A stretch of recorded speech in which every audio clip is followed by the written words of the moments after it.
கொத்தவரங்காய் மசாலாங்க. இதுக்கு தேவையான பொருள் பாருங்கள். கொத்தவரங்காய் இந்த மாதிரி எடுத்துக்கோங்க, இந்த மாதிரி கட் பண்ணிக்கோங்க.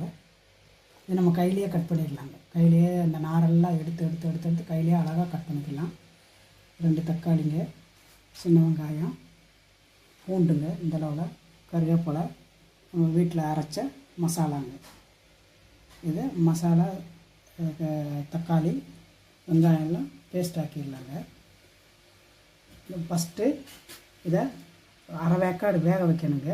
பாருங்கள், வேக வச்சுக்கோங்க.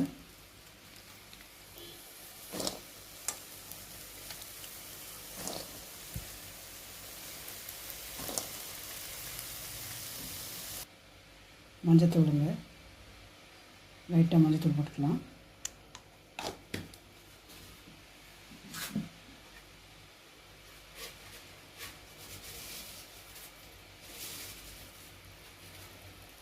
இந்த காய்க்காத்த உப்புங்க, பத்தலைன்னா போட்டுக்கலாங்க.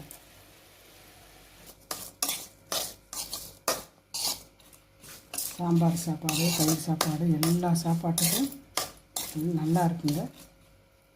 வேகட்டுங்க, அரை வேக்காடு வேகட்டும். நம்ம மசாலாவுக்குள்ளே ரெடி பண்ணிடலாம். வெந்துருச்சுங்க, முக்கால்வாசி வெந்துருச்சு. அடுத்து தாளிப்பு பார்க்கலாங்க.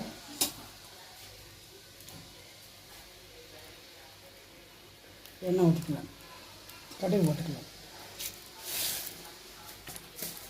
பூண்டு போட்டுக்கலாம்.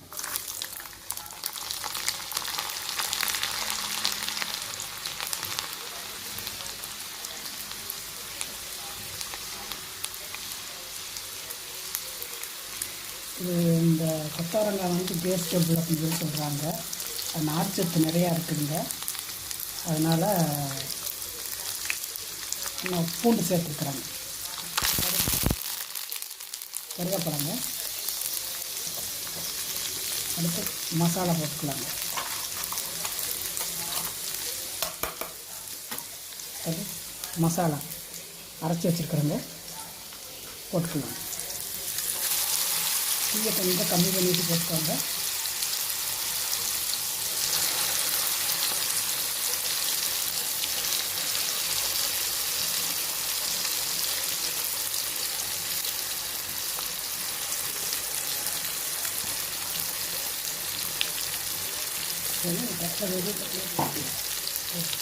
மசாலா நல்லா வணக்கினாங்க, பச்சை வாசனை போகணும்.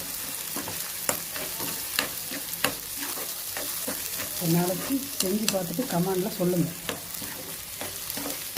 செம்ம டேஸ்ட்டாக இருக்கும். கொத்தவரங்காய் சாப்பிடாதவங்க கூட சாப்பிட்லாம். பூண்டு இருக்கிறனால நம்ம சாப்பிட்டுக்கலாம். பூண்டு கூட கொஞ்சம் போட்டுக்கலாம்.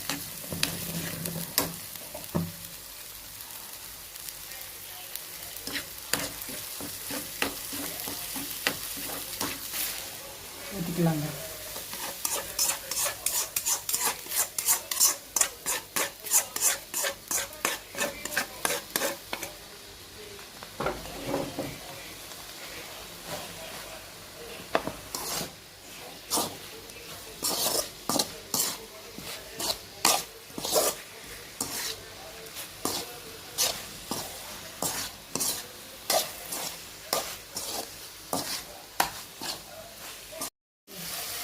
இவ்வளோதாங்க, ரெடி ஆகிடுச்சு.